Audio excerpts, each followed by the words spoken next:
I know how it feel to wake up, fucked up. Pockets broke as hell, another rock to sell. People look at you like you's the user, selling drugs to all the losers, mad boo. Mesdames, messieurs, bienvenue sur ce nouvel épisode du AB Show. Dans un lieu un peu différent, un peu vintage. Donc, on se déplace un petit peu partout. J'ai l'honneur de recevoir un jeune combattant, un amateur. Monsieur Swale, je vais te laisser te présenter pour celles et ceux qui ne te connaissent pas et qui vont te découvrir à travers ce podcast. Ouais, merci de l'invitation, AB. Donc, je m'appelle Swale Kaouchen, je suis un athlète de haut niveau dans le domaine du MMA. Donc, ça fait maintenant 14 ans que je pratique des sports de combat. J'ai commencé avec le taekwondo à l'âge de 3 ans, comme je t'ai dit. Ensuite, j'en ai fait pendant à peu près 12 ans. Et à l'âge de 11-12 ans, j'ai commencé à me diriger vers la boxe thaï. Là où j'ai tout raflé, t'as vu, je te mens pas, j'ai jamais perdu, invaincu, remporté de nombreuses compétitions, notamment au championnat du monde l'année dernière à Venise, où j'ai remporté la médaille d'or. Donc j'ai pris énormément d'expérience. Ok, donc là, oui, tu as 7 combats à ton actif. Tu vas effectuer bientôt le 8e dans moins d'une semaine. Chronologiquement, quand même, comment est-ce que tu as fait ta transition de la boxe thaï au MMA? Et pourquoi déjà? Premièrement, parce que je pense que c'était une suite logique.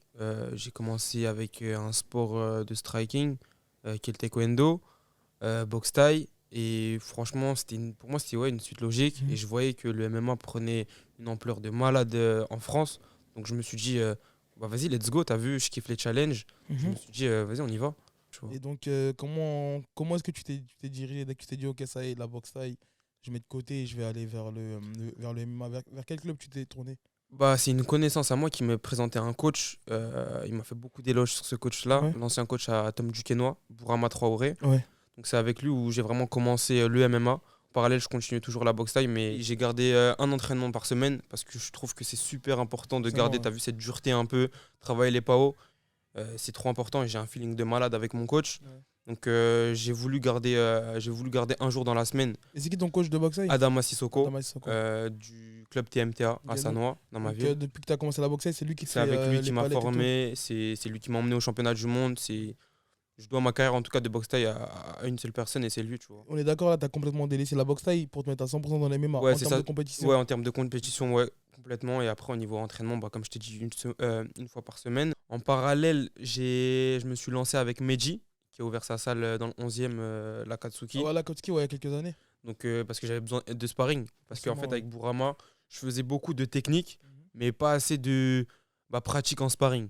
Okay. Donc il fallait que je pratique. Et donc là, c'est sur lui qui t'aiguille en MMA. Ouais, et qu'est-ce que tu apprends avec lui? Parce que si tu veux, moi, je l'ai connu à l'époque via Tom Duquesnoy. Et son nom, c'est Man of Shadow, donc l'homme de l'ombre. Il m'a toujours intrigué, mais j'ai toujours quand même aimé sa vision, malgré le peu d'interviews que j'avais entendu de lui. Qu'est-ce que tu apprends de lui? La vérité, on l'appelle l'encyclopédie parce qu'il connaît tout. Ouais. Vraiment, il a un coup d'avance sur tout. Vraiment, il a un coup d'avance sur tout. Les techniques, il a entraîné les meilleurs, mais genre vraiment l'élite dans le MMA. Donc j'apprends énormément avec lui. Et franchement, il a une richesse dans ce sport-là qui est infinie. Et tu es le seul qui l'entraîne aujourd'hui ou il a d'autres élèves aussi? Non, je pense qu'il a d'autres élèves. Enfin, j'en suis sûr, mais je suis le plus petit. Okay. T'as vu, je suis le plus petit. Et même d'habitude, il ne prend pas les mineurs. Ouais. Donc il m'a pris si j'ai une chance. T'as fait une exception. Ouais, c'est ça, je l'ai saisi direct. Okay, tu me dis que tu as été aussi vers l'Akatsuki de Meji Ben Lagdar? Ouais, pour tourner parce que j'avais besoin de sparring. Parce que c'est beau de faire des techniques. Mais les techniques, si tu les appliques pas, en vrai, tu les oublies. Donc j'avais besoin de tourner. Donc j'ai fait la connaissance de Meji. Aujourd'hui, je suis toujours avec Meji, c'est la famille. Je le vois tous les mercredis. On s'entraîne ensemble, tu peux retrouver ça sur mes stories, tu vois que c'est la MIF, tu vois. Ouais. Et un petit détail, parce que c'est vrai que tu disais qu'il avait ouvert l'Akatsuki, mais aujourd'hui il a ouvert une autre salle qui s'appelle Unlock. C'est là-bas que tu pars faire quelque... Ouais, c'est ça que je fais mes prépas en lutte et ma prépa physique avec coach Kevin. Donc non, franchement, ça se passe super bien, la salle elle est top. Donc Meji, c'est un bon gars, t'as vu, c'est la famille. Donc c'est intéressant parce qu'aujourd'hui t'as 17 ans et de ce que je comprends là, t'as vraiment une structure dédié à toi, c'est-à-dire que tu as le hit coach en MMA, donc du coup tu dois forcément avoir un coach de sol, un coach de lutte et tout. Ouais, c'est ça, maintenant j'ai plusieurs coachs en fait, t'as vu, j'ai plusieurs coachs, mais par exemple là, ça fait maintenant 1 an et demi que je suis à la Hatch Academy, où je m'entraîne avec Boris Johnston, le head coach de la Ouais, salle, du MMA, ouais. ouais, du MMA. Donc ça se passe super bien, il est dans mon coin. Franchement, le feeling, il est super. La vérité, c'est un mec en or, Et c'est Boris. vrai ce qu'on dit de lui que les échauffements ils sont très durs. Non, c'est chaud. Il n'y a pas tout le monde qui tient ses échauffements. Et la vérité, j'ai pu faire la comparaison aux États-Unis Ouais, et au Kazakhstan. C'est dingue. ouais. C'est dingue, c'est pas des échauffements. C'est un coach à l'ancienne. Parce que moi, j'allais mettre les gants à l'époque avec Zoumana, Cheko et tout, mais j'avais Ouais. jamais assisté à un coach, un Un cours. entraînement de Ouais. la. Ouais, on m'a dit que c'était vraiment physique. Non, c'est chaud, les entraînements, c'est chaud. Non, la vérité, c'est Au chaud. moins, ça te renforce. Et ensuite, il y a qui d'autre dans ta structure autour de toi? Dans ma structure, bah, y a Marouane Nieza, mon coach de lutte, Mhm. qui est actuellement en équipe de France de lutte, Ouais. donc, que j'ai connu bah, il y a maintenant peut-être 2 mois. Ouais. On s'entend super bien, on avance énormément ensemble. Il me montre énormément de techniques qui me permet d'évoluer très vite. Donc c'est top, t'as vu, parce que c'est des cours privés, mais en même temps, j'essaye de ramener des personnes pour Ok. pouvoir pratiquer. Donc c'est énervé. La vérité, c'est Ça énervé. te permet d'évoluer et de Ouais. trouver des sensations en lutte. Très vite, très très très vite. Après, j'ai gardé toujours la boxe taille, malgré que je combatte pas en compétition. Mhm. J'ai trouvé ça important de garder bah, un entraînement dans la semaine, le mardi, Ouais. parce que la dureté, franchement, je la trouve nulle part ailleurs Qu'en qu'en boxe boxe taille. taille, je te mens pas. Parce que tu vois les C'est très entraînements, ouais, protocolaire et tout. c'est ça exactement, c'est très dur. Donc, non, franchement, je kiffe. Donc, coach de boxe taille, coach de MMA. On va dire un coach de lutte. Ouais. Et au sol, t'as quelqu'un qui gère aussi le sol? Bah, j'ai Bourama. Bourama, il gère aussi la partie sol. Et j'ai aussi Nabil. Mais vraiment, c'est vraiment à la base Bourama qui m'a formé tu sais, bah, les premières techniques au sol. Mais maintenant, j'ai aussi Nabil. Ok, donc on va dire Brahma, c'est le head coach. C'est le. C'est lui qui fait le lien de tout ça. Ouais, c'est ça, on peut dire ça comme ça. Et il faut pas oublier que j'ai Imad aussi en anglaise. Ouais. Donc, ouais, ça fait maintenant 3 4 ans qu'on bosse ensemble. Et Imad, c'est la famille, tu vois. Il m'a apporté énormément. Et je pense que c'est celui qui m'a le plus apporté. Parce que j'ai vu bah, cette transformation directe en anglaise. Tu as vu, quand je tourne, etc., il y a pas match avec les autres. Tu vois. Oh, bah, c'est important que tu nous dises tout ça. Ouais. Et t'as pas du mal aujourd'hui à, on va dire, à retransmettre tout ça en mode MMA parce que forcément, faire de la boxe taille ou faire de l'anglaise aux palettes à la patte d'ours, qu'on se met au sparring, Ouais. des fois, c'est pas évident d'adapter le style. Tu y arrives, toi, ou t'es encore justement dessus là? Bah, un truc qui est bien avec mes coachs, c'est que quand je pratique du MMA, quand je pratique de la lutte, Ouais. de la boxe anglaise, c'est vraiment adapté au MMA. Ok. Donc en fait, j'ai pas besoin de faire bah, cette transition et d'adapter ça en MMA parce que bah, je le pratique comme si je faisais du MMA. Donc ça m'enlève un temps. Et je gagne énormément de temps. Et aujourd'hui, avec qui est-ce que tu as la chance de tourner à l'âge? Forcément, tu as Saladin, en plus d'être quasiment au même poids. Qu'est-ce que ça fait de tourner avec une telle pointure quand tu Bah, vois ce qu'il a accompli dans le MMA? Bah, c'est une chance. Déjà, premièrement, c'est une chance de tourner avec, pour moi, le meilleur poids mi-léger en France. C'est une grosse chance et j'apprends tous les jours. Tu as vu, quand je tourne avec lui, je vois où j'en suis dans mon niveau et je vois où il faut que j'ajuste, quel point fort et faible il faut que je travaille. Et en vrai, c'est bien. À chaque fois que je tourne avec lui, tu as vu, c'est des remises en question. J'apprends de malade. Donc, je tourne un maximum avec lui. Tu vois. Après, il y a aussi énormément de jeunes. Comme je t'ai dit, j'avais besoin de sparring. Donc, toutes les techniques que j'ai assimilées auparavant, Ouais, t'as pu bah, les- j'ai pu les tester. J'ai pu voir si ça marchait. J'ai pu voir si ce style-là me correspondait ou pas. Donc, non, franchement, c'est top. À la Hatch, il y a énormément de sparring, des sparring de qualité. Donc, c'est tout ce dont j'avais besoin. Donc ça va, tu as tout ce qu'il faut aujourd'hui quand tu es en France. Et j'ai pu voir à travers tes stories via Instagram cet été que tu as été à l'ancien centre de MMA, Cliff Cliff. Ouais, Tu étais pour la deuxième fois, c'est ça? Tu peux nous exactement. raconter tout ça? T'as 17 ans aujourd'hui, quand même. Ouais, T'as la chance de pouvoir mettre les pieds avec les plus grands noms du MMA. Mais quand même, soyons honnêtes, est-ce que ça fait une pression lorsque tu arrives sur le tapis? Je veux honnête, hein, moi, quand j'ai pu aller au Tiger, j'ai pu aller même dans différentes salles. ouais. Ça reste un sport de combat, c'est de la compétition. Tu vois, donc forcément, quand tu mets les pieds sur un tapis, en tout cas, alors que tu as mis les pieds pour la première fois là-bas, je pense que tu as dû voir les gars comme Michael Chandler, comme Ousmane Gilbert Burns. Exactement. C'est quoi la sensation que tu as? Qu'est-ce qui se passe dans ta tête? Déjà, juste me dire, ouais, d'aller dans une salle où il y a que des champions, c'est une tricks. Genre vraiment, j'étais matrixé à la mort. Je me suis dit, ah ouais, en fait, j'ai vraiment une chance. T'as vu, c'est pas tout le monde, c'est pas tous les jeunes de 17 ans qui vont à Miami, c'est un certain budget. Non, franchement, c'est une chance. Maintenant, ouais, il y avait un peu de pression. T'as vu, je vais pas te mentir, il y avait de la pression à Normal, la ça fait mort. partie du T'arrives, sport. les regards qui se braquent un peu vers toi. Tu te dis, ah ouais, je suis l'Obs ou quoi? Tu vois ce que je veux dire ou pas? T'es vu un peu en Euh, bizarre. Attends, juste un petit. Tu viens de dire un mot là. Ouais. Le Ops. Ouais. Je le vois beaucoup sur Twitter. Explique-nous ce que ça veut dire ça. Parce que même moi, des fois, je comprenais pas trop cette expression. C'est OPPS, c'est les opposants. Opposant. Les opposants, tu Parce que vois. je voyais beaucoup de rêves par Non, rapport à ouais, ça. c'est les opposants. T'as vu toutes les personnes qui s'opposent à nous, c'est pas bon. Tu vois ce que je veux dire ou pas? Ok, Mais donc ouais, ça s'est bien passé finalement après. ouais, super bien passé. En vrai, c'est normal. T'as vu, t'es nouveau dans une salle, on te regarde, on te teste un peu. Mhm. On te dit, ah ouais, le petit, il en veut et tout. Et au début, on savait pas j'avais quel âge. Tout le Ouais. monde pensait que j'avais 19, 20 ans. Et quand je leur ai dit que j'avais 16 ans, parce qu'il y a 2 ans, j'avais 16 ans, Ok. ils étaient choqués. Tu vois, ils m'ont pris comme leur petit. Et en vrai, c'était super bien. Mais le seul problème, c'est que je m'étais blessé. Merde. Donc, bah, ça m'a cassé dans mon camp. Ouais. Mais cet été, j'ai pu faire 3 semaines complètes. Mhm. C'était super. Et t'as pu. Est-ce que lorsque tu as eu 16 ans, c'est-à-dire il y a 2 ans, Ouais, est-ce que tu as vu la différence lorsque tu as tourné on va dire, avec les mêmes gars et 2 ans ouais, après? à la mort. Ouais. J'ai vu ça cet été, c'était dingue. T'as vu, j'ai tourné avec des mecs du PFL. Ils m'ont reconnu un peu. Ils m'ont dit, ah ouais, t'as pris énormément de niveau. Et en vrai, ça fait plaisir. Et même quand t'as des Ousmane qui viennent, ils s'arrêtent. Mhm. Il vient me voir, il me dit, non, tu mets le bras comme ça, comme ça. Je me dis, ah ouais. Forcément, ouais, T'as c'est compris un ou pas? honneur. Non, c'est un honneur, c'est une chance. Et en vrai, non, c'est extraordinaire ce qui se passe. C'est vraiment extraordinaire. Même quand il y a des Burns qui te conseillent. Je parle avec Burns, ils kiffent la France, faut pas croire. Ouais. Hein. Et ils sont en pétard sur la France. Quand ils disent, ouais, Kylian Mbappé, tout ça. Là-bas, ils me prenaient pour C'est la qui? référence. Ouais, c'est des malades. La vérité, c'est des malades, ils kiffent de ouf ça. Mais ouais, donc en vrai, c'était super bien. Pour moi, ça a été une très belle expérience. Et c'est qui le gars qui t'a donné, on va dire, le plus de fil à retordre? Vraiment, le gars avec qui t'as tourné, tu t'es dit, ah ouais, j'ai encore beaucoup à apprendre. Bah, t'as vu, là-bas, il y a beaucoup de champions de lutte. Tu sais, la lutte universitaire, Ouais. là-bas, il s'est réputé à la mort. Mhm. J'ai tourné avec pas mal de gars. J'ai pas tous les noms en tête, Ouais. mais il y en a beaucoup, pour beaucoup, en fait, qui m'ont donné grave du mal en lutte. Genre, Ouais. Après, c'était pas le même poids aussi, parce que c'est des hommes.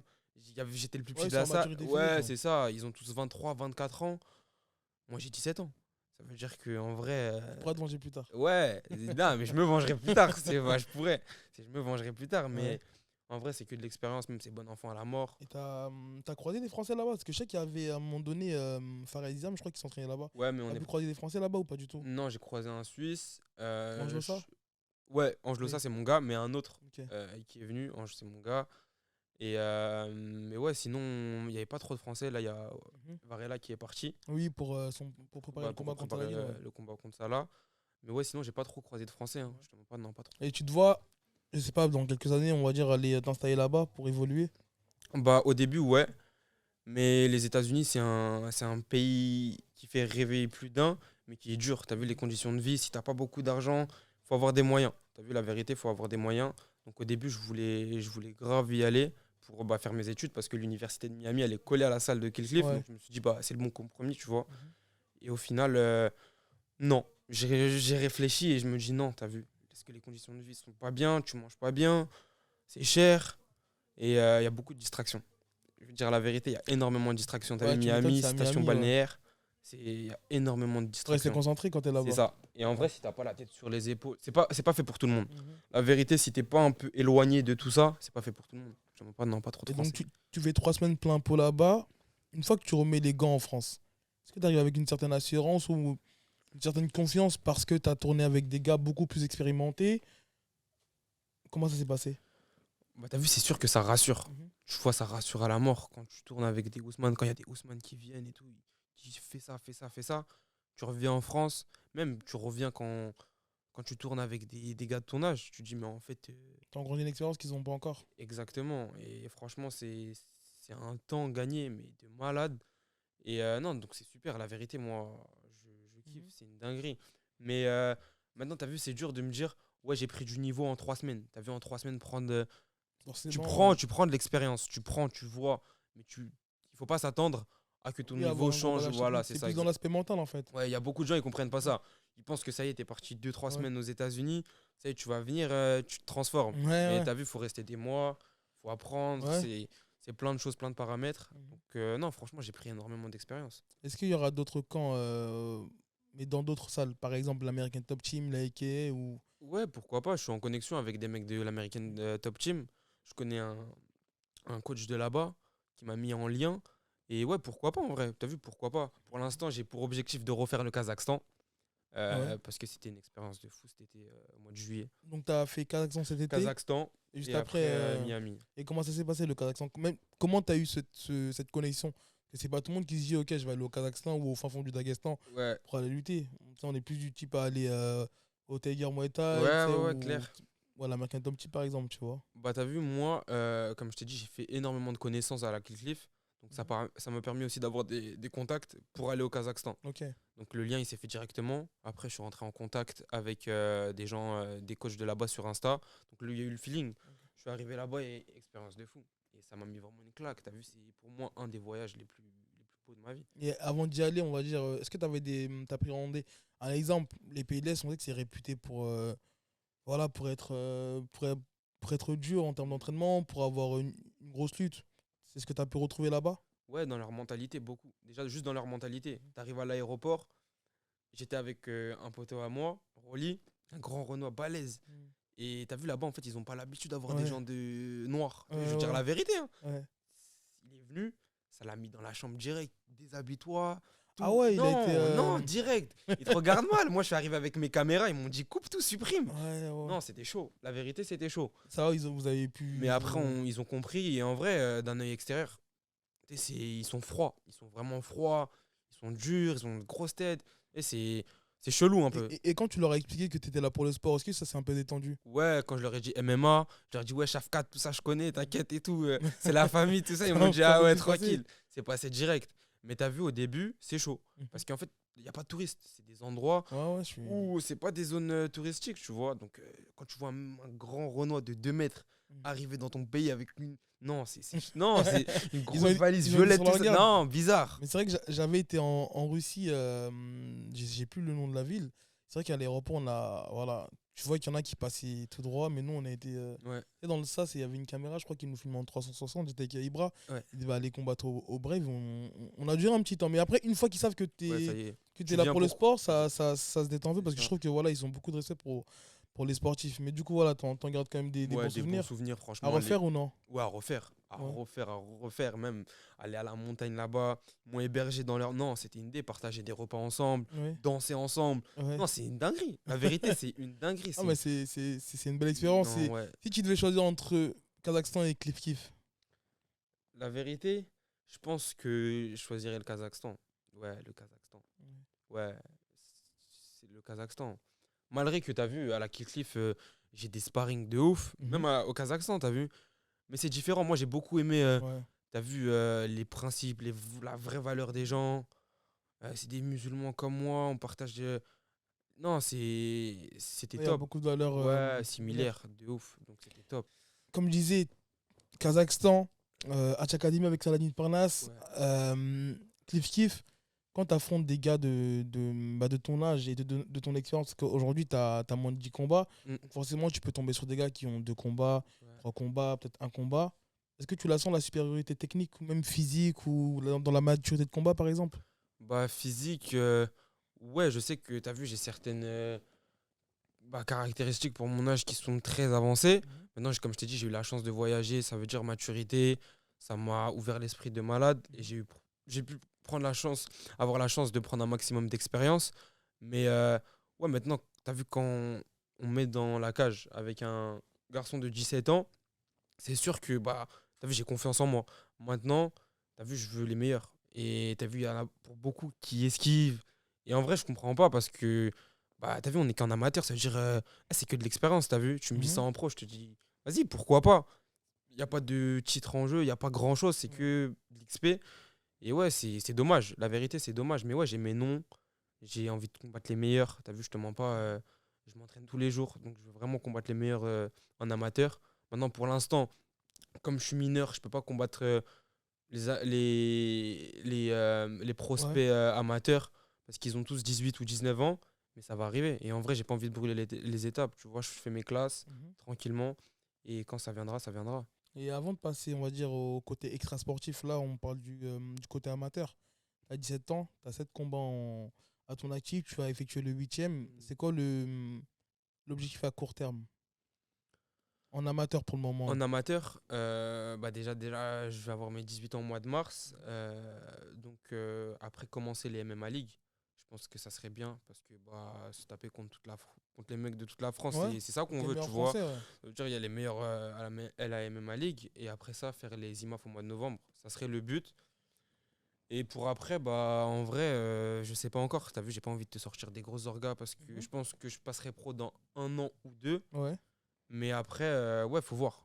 Faut bien réfléchir. C'est des choix Mhm. qui se réfléchissent. Et en vrai, je vais prendre mon temps. Et avec qui justement tu réfléchis ces choix-là? Tu nous as dit les coachs que tu avais autour de toi. Ouais, Est-ce qu'aujourd'hui tu as un plan de carrière? Avec qui est-ce que tu en parles? Est-ce que tu as quelqu'un qui t'accompagne justement pour tout ça? ouais, moi j'ai mon père. Ok. T'as vu, moi j'ai mon père qui m'accompagne avec surtout tous mes projets, que ce soit sportif, créatif, tout. Vraiment, il est toujours là. Et en vrai, c'est avec lui que bah, qu'on décide de tout. Moi, je lui donne mon ressenti, mes opinions, parce que c'est super important. Et maintenant, il me dit les choix qu'il faut faire. En tout cas, les bons, parce que Ouais. bah, il a une expérience de vie, tu vois. Mhm. Et ouais, c'est avec lui que j'ai commencé mon aventure. Depuis l'âge de 3 ans, il Ok, m'accompagne donc c'est lui qui te partout. pousse. Ça veut dire que, t'as vu, on en a fait des allers-retours, on Ouais. a fait toute la France ensemble, on est parti au Kazakhstan ensemble. Non, franchement, c'est une chance extra. Est-ce que c'est aussi une pression supplémentaire d'avoir son père qui te regarde quand on est sur le tapis? Forcément, t'as pas envie de décevoir. Ouais, je peux pas décevoir. Ouais. T'as le daron qui te regarde, tu peux pas décevoir, c'est mort. Tu comprends ou pas? Ça veut Ouais. dire que je me dois perdre, c'est même pas une option pour moi. Tu vois, vraiment, c'est la victoire ou rien. T'as ton père qui est là, il saigne pour toi tous les jours, je peux pas perdre. C'est ça que les gens comprennent pas, c'est que c'est mort. Et quand tu organises ta semaine, comment est-ce que ça se passe? Tu as plusieurs entraînements par jour, tu t'entraînes en semaine et tu te reposes le week-end. Comment tu organises une semaine d'entraînement? Bah, t'as vu, déjà, moi, je vais à l'école. Mhm. Donc, la journée, je peux pas m'entraîner 2 fois, j'aurais aimé. Mais je peux m'entraîner 2 fois que pendant les vacances. Ouais. Mais ouais, sinon, je vais à l'école de 8h à 18h. Je finis, je rentre, j'essaie de commencer un peu mes devoirs, mais j'ai pas le temps parce qu'après, je dois aller à l'entraînement. Donc, après, la plupart du temps, les entraînements, c'est lundi, jeudi, on fait MMA. Ouais. Le mardi, je fais boxe thaï. Mercredi, je fais de la lutte et ma prépa physique. Vendredi, je fais du sol. Samedi, la piste avec La Academy. Hatch. Et le dimanche, anglaise. Donc t'as pas de jour off Ouais, là j'ai en pas fait. trop de jours off. En tout cas, On va dire tu régules l'intensité des entraînements ouais, quand c'est même. ça. C'est pas à chaque fois sparring. Ouais. C'est pas à chaque fois. Parce que ça sert à rien. En fait, à un moment ou à un autre, tu vas te blesser. Ouais, c'est vrai. Au final, c'est pas efficient. Donc, Ouais. je pense que Ça chaque va jour, compenser, ouais. ouais, c'est ça. Chaque jour a sa thématique. C'est important. Et l'école dans tout ça, parce que j'imagine que s'il y a le père qui est à tes côtés, c'est qu'il faut qu'il soit droit Ouais. et que tu ramènes des bonnes notes. Où est-ce que Faut tu en que- es niveau scolarité? Bah, t'as vu, en vrai, il m'oblige pas à ramener des bonnes notes, mais il faut que je reste correct. T'as Mhm. vu, je m'en sors bien, j'ai 13 de moyenne générale. J'ai choisi des options qui sont assez complexes, histoire géopolitique anglais. Et non, en vrai, ça va, ça se passe bien. C'est beaucoup d'organisation, beaucoup de discipline. Et en vrai, il n'y a que ça qui paye. T'es bilingue aujourd'hui là? Bilingue, c'est un grand mot. Ouais. Bilingue, c'est un grand mot. Là, Mais on peut faire l'interview en anglais ou ouais, pas? on peut la faire en anglais. Ah, je rigole. Tu veux qu'on la fasse en anglais? Non, je suis pas pour On l'a anglais, fini en anglais si tu veux. Mais ouais, en Ouais. tout cas, ça m'aide beaucoup. T'as vu, même Ouais. l'anglais bah, dans ma vie sportive. Forcément. C'est comme bah. ça que tu te démarques, c'est là où Ouais. tu vois la valeur ajoutée de chacun. Et je pense que c'est super important. Et tu penses que allez, à l'avenir, tu arriveras à allier école et sport ou à un moment donné, bah, tu vas, je sais pas, peut-être aller jusqu'au BTS ou aller à obtenir un doctorat et ensuite arrêter ou comment est-ce que tu vas gérer tout ça? Ou comment est-ce que tu comptes plutôt gérer tout ça à l'avenir? Bah, j'ai déjà mon plan un peu. Mhm. Je compte pas arrêter l'école parce que pour moi, l'école, c'est une richesse de malade. Comme je Ouais. te disais, c'est une richesse immense. Et donc, c'est super important. Et ouais, je compte faire, t'as vu, une école de commerce. Après, je sais pas encore pendant combien de temps, mais je compte pas arrêter parce que c'est trop important. Ça m'aide à avoir une rigueur, discipline. Et en vrai, même si demain il m'arrive quelque chose, t'as vu, je suis pas à l'abri d'un mauvais coup, une mauvaise blessure ou quoi. Mhm. Donc l'école, je peux pas arrêter, t'as vu. Non, même c'est une plus-value, au moins ça te permet, bah, là je vois que tu t'exprimes correctement. Ouais, ça Ça va. te grâce permet à au moins de pouvoir bien t'exprimer et de peut-être à l'avenir, je sais pas, savoir négocier des. des contrats, plein Ouais, de choses, plein de choses. Juste plein parler d'opportunités. français, t'as vu. En vrai de vrai, juste parler français, comme je te disais. Ouais. Quelqu'un qui a arrêté l'école à 15 ans et quelqu'un qui en fait depuis, Mhm. tu vois tout de suite la différence. Moi j'ai arrêté l'école à 16 ans. Ah, Est-ce que ça ça va, se voit que non, mais non, je t'ai dit, les podcasts, c'est ton truc. Donc ça va en Bah, vrai, ça ça va, va. tu me rassures. Et pour pas avoir d'overdose, tu sais, tu me parlais de Bourama Kamara, l'ancien coach Ouais, Traoré, de, Bourama Traoré. Ouais. Bourama Traoré. Bourama Kamara, c'est un combattant en fait français, donc j'ai confondu. Yes. Donc Bourama Traoré, il y a ton père qui est derrière toi et il y a cette similitude avec l'ancien combattant Tom Dikenois, Ouais. qui a justement eu son père qui était derrière lui, qui a eu Bourama. Mm. Et après, malheureusement, voilà, il n'a pas pu, on va dire, continuer jusqu'à où on l'attendait, on va dire. Ouais. Comment est-ce que toi, tu vas faire justement pour éviter d'avoir cette overdose à un moment donné? Parce que tu as commencé les sports de combat à l'âge de 3 ans. Ouais. Aujourd'hui, tu en as 17 ans. Forcément, c'est une expérience qui est acquise, mais ça peut parfois avoir le côté pervers où, à un moment donné, tu arrives peut-être à 25 ans et tu te dis, ah, ça y est, j'ai donné trop de temps là-dedans. Comment est-ce que tu fais justement pour éviter les overdoses? Est-ce que tu as des activités extra-sportives qui te permettent, par exemple, de couper l'entraînement et le monde du MMA parfois? Ouais, je vais venir. Alors, déjà, premièrement, je pense que c'est les ambitions de chacun, tu vois. Ouais. Tes objectifs, où tu veux aller. Peut-être que pour lui, c'était suffisant Ouais. ce qu'il avait fait, et qu'il voulait faire autre chose. T'as vu, je sais qu'il était beaucoup dans la danse, tout ça, lui. Mhm. C'est pas mon cas, hein, mais C'est pas. ouais, C'est non, pas mais c'est moi. pas, je dénigre pas, tu vois, mais c'est pas mon cas. Mais ouais, moi j'ai beaucoup de passion à côté. T'as vu à l'art, le piano, la peinture, la musique, je kiffe de ouf. Franchement, c'est des domaines qui me C'est passionnent. bien, tu casses les codes. Ouais, c'est important d'aller aux antipodes du MMA. Moi, c'est un truc que je kiffe, tu vois. Le piano, ça fait ouais, 7-8 ans que j'en fais maintenant. Donc c'est un truc que je kiffe. Ouais, Vraiment, tu as un gros niveau. Et est-ce que tu pourras, je sais pas moi, je sais pas après comment ça s'appelle exactement, mais tu sais, jouer sur une scène musicale, par exemple, du piano? pourquoi pas? Pourquoi pas? C'est un Ça vrai t'est déjà délire. venu à l'idée? Ouais, de ouf. Mais j'ai plein de projets hors MMA. T'as vu, le MMA aujourd'hui, j'en fais parce que j'aime ça et je compte en faire jusqu'à Ouais. atteindre mes objectifs.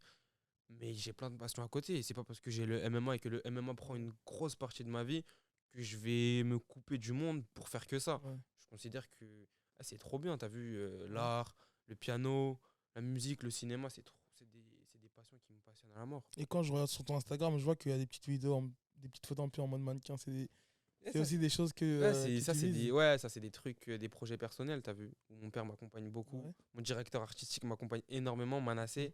Donc en vrai, je les remercie. Et non, franchement, c'est des trucs que je kiffe. Donc, hormis le côté entraînement où tu as des coachs attitrés pour chaque discipline, tu as aussi des gens qui gèrent ton image et. Ouais, c'est ça, j'ai mes photographes, Omar, Meven, caméraman, j'ai Manassé qui gère mon image. J'ai mon père qui m'encadre. C'est lui le hit coach. Ouais, lui, c'est le tout. Lui, t'as vu, il est multicasquette, il gère tout.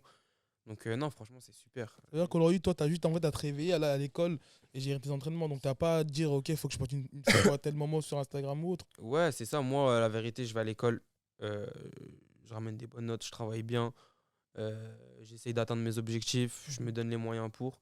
Et après, en vrai, t'as vu, c'est. Nous, on fait les causes. Après, c'est le choix de Dieu. Si je Bien dois sûr, le réussir, je destin, ouais. réussis. Mais moi, en tout cas, je me donnerai à fond. J'ai pas envie d'avoir de regrets, de me dire, ah ouais, j'ai pas fait ça correctement. Et en vrai, le temps, t'as vu, c'est précieux. Donc, je me donne à fond. On se donne à fond. On voyage, on essaye de prendre un maximum d'expérience. Et après, c'est entre les mains de Dieu que mon destin. Bah, écoute, en tout cas, tout ce que je te souhaite. Et quand tu te projettes aller dans 3 ans, ce que je te souhaite, tu as réussi à être champion d'Europe IMAF, tu as fait les championnats du monde. On te propose, on va dire, l'Hexagone, le ARS, le COF. Où est-ce que toi, tu te vois, on va dire, pour tes débuts en professionnel? En pro, bah, t'as vu, j'ai pas envie de te sortir des noms pour te sortir des noms. Je pense qu'il y a beaucoup de facteurs qui rentrent en compte. Ouais. La visibilité de l'organisation, combien l'organisation verse, Ouais. parce que je considère que. Ça fait partie des facteurs. Ouais, c'est ça, t'es obligé, on prend des coups. Hein, Mhm. c'est un sport dangereux, donc il faut une certaine garantie. Donc en vrai, je vais pas te dire des noms pour te dire des noms, mais c'est des choix à bien faire et bien réfléchir pour mon futur. Et quand tu me parles, on va dire, du facteur financier et que tu te projettes à l'avenir, c'est quoi, on va dire, comment est-ce que tu vas faire pour justement te différencier? Parce qu'aujourd'hui, malheureusement pour d'autres et heureusement pour d'autres, le fait d'être, par exemple, invaincu ou d'être performant dans la cage, on voit que c'est pas suffisant. Aujourd'hui, il faut savoir se vendre, il faut savoir trash talker ou non, mais voilà, ça va être quoi, on va dire, toi, comment est-ce que tu vas te différencier pour justement pouvoir venir et dire, ok, moi, je veux tant, tu vois. Bah, t'as vu, je pense que l'image de marque aujourd'hui, c'est un truc à prendre en considération à la mort. Et malheureusement, beaucoup d'athlètes amateurs et même professionnels négligent ça. Et c'est pas bon. T'as vu, c'est pas bon parce que c'est comme ça que tu fais lever les sous, c'est comme ça que t'as un gain, t'as vu.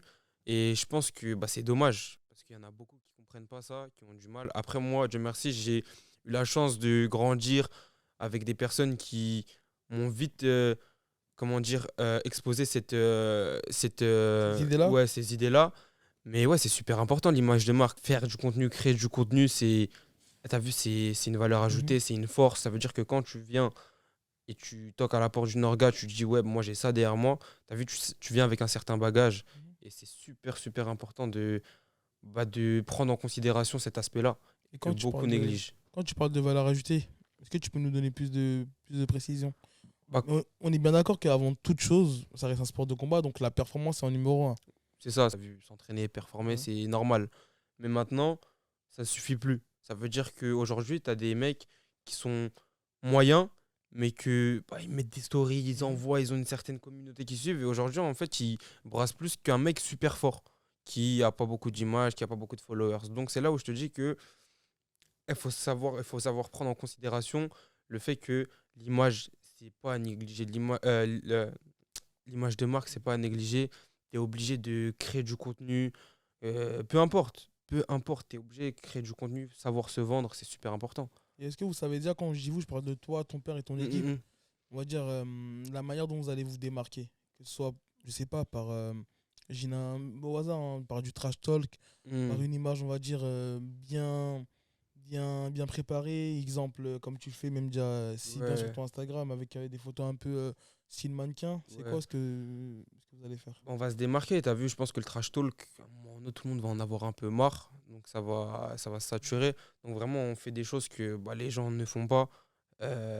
Savoir se démarquer. Moi, je suis beaucoup dans le milieu artistique avec mon DA, mon père.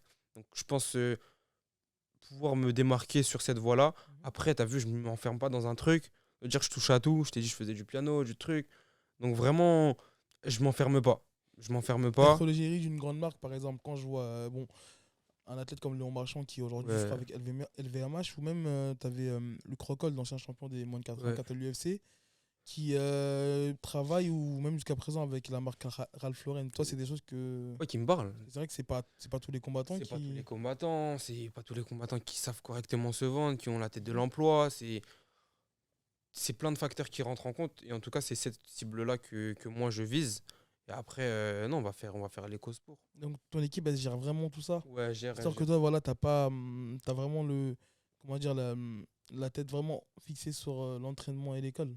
Ouais, c'est ça. Et c'est important de déléguer, t'as vu, parce que tu peux pas tout faire. À un moment donné, tu pètes les plombs. Je vais te dire la vérité, tu peux pas tout faire, c'est impossible. Ça veut dire que c'est important de déléguer. Moi, j'ai mon père, j'ai mon DA, j'ai mes photographes, j'ai mes trucs qui gèrent.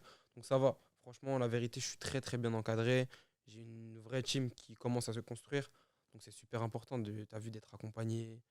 Même si c'est dur, hein, et pour certains, ils n'ont pas la chance d'être accompagnés comme moi je le suis, de mes deux Ouais, parents. c'est important de Ouais, le de le dire. souligner, c'est trop important. C'est vraiment une chance. Donc, moi, je leur serai reconnaissant à vie, tu vois. Mais écoute, qu'est-ce qu'on peut te souhaiter pour l'avenir? Bah, de la réussite. Ouais, beaucoup de réussite, des performances. Et après, que je sois épanoui dans les futurs projets à venir. Écoute, tout ce qu'on te souhaite, là, tu as une semaine de ton combat. On n'en a pas vraiment parlé. Enfin, je voulais vraiment qu'on y aille chronologiquement. Ça va être ton énième combat au MTGP. Ça va être le deuxième. Donc, Muay Thai Grand Prix Striker. Striker, ouais, c'est une édition spéciale Ouais. qui s'appelle Striker. Donc, je crois qu'il y a 12 ou 10 combats. J'étais censé combattre le champion amateur de Belgique, Zaed Habibi, Ouais. mais qui s'est blessé là très récemment. Donc hier, on m'a appelé pour me dire que je ne le combattais pas et qu'ils m'ont vite trouvé un Ouais. adversaire, un Slovaque. Donc franchement, je remercie de ouf Konako, parce qu'il m'a trouvé un adversaire rapidement. J'aurais pu ne pas combattre. Non, donc franchement, je le remercie de ouf. Et pour celles et ceux qui vont voir ton combat, où est-ce qu'il va être diffusé? J'ai pas le. Je crois que YouTube, ça ne va pas être diffusé, mais Mhm. je crois qu'il y a un lien exact, donc je le mettrai sur mes réseaux sociaux directement. Vous pouvez me suivre, soit Ilka Ocean. J'ai pas trop Snap, Ça mais va arriver ou pas? ouais, Snap, pourquoi pas. Là, j'ai YouTube avec Mhm. Shock the World. T'as vu, c'est un slogan qu'on voit beaucoup sur mes réseaux, mais aussi une vision que je partage, un comportement que j'adopte et que, vas-y, je compte pousser à son paroxysme. Tu vois, Et vraiment, donc, c'est un truc. qu'est-ce qui va être proposé sur ta chaîne YouTube? C'est énormément de contenu, c'est un peu ma vie aussi, tu as vu, c'est mes différentes passions, le sport, le MMA, mais aussi l'art, euh, la mode, franchement plein de contenu. J'ai mon vlog du Kazakhstan, donc des images de malades qu'on retrouve nulle part ailleurs. Ça arrivera dans combien de temps ça? Je pense dans très peu de temps, dans une semaine. Ouais, Une dans semaine? une bonne semaine, là, je devrais lancer ça. Bah, restez branchés. Comment va s'appeler la chaîne? Shock the World. Shock the World. Ouais, c'est ça, c'est le thème. Ok, bah écoutez, je crois que le message est passé. Sohail, merci beaucoup. Merci à toi. Je te souhaite bon courage pour ton prochain combat. Ouais, merci. Et je te laisse le dernier mot de la fin. Bah, j'encourage tous les jeunes à vraiment être disciplinés, que ce soit dans n'importe quel sport, que ce soit le MMA, la natation, peu importe, vraiment organisé, discipliné, c'est la clé de la réussite, se donner les moyens pour. Et je tenais à remercier aussi tous mes coachs, notamment Bourama Traoré, Adama Sissoko, Imad, Marwan, j'en oublie plein, Souleymane, Salif, tous ceux qui m'encadrent, qui sont là depuis le début avec moi. Donc franchement, je les remercie parce que sans eux, je ne serais pas là aujourd'hui. Donc big respect à eux et merci pour votre soutien. Force pour la suite. Merci. Merci à tous. N'hésitez pas à commenter, partager, abonnez-vous et n'hésitez pas surtout à suivre Sohail sur ses réseaux sociaux. Et voilà, on se voit très vite. Merci à tous.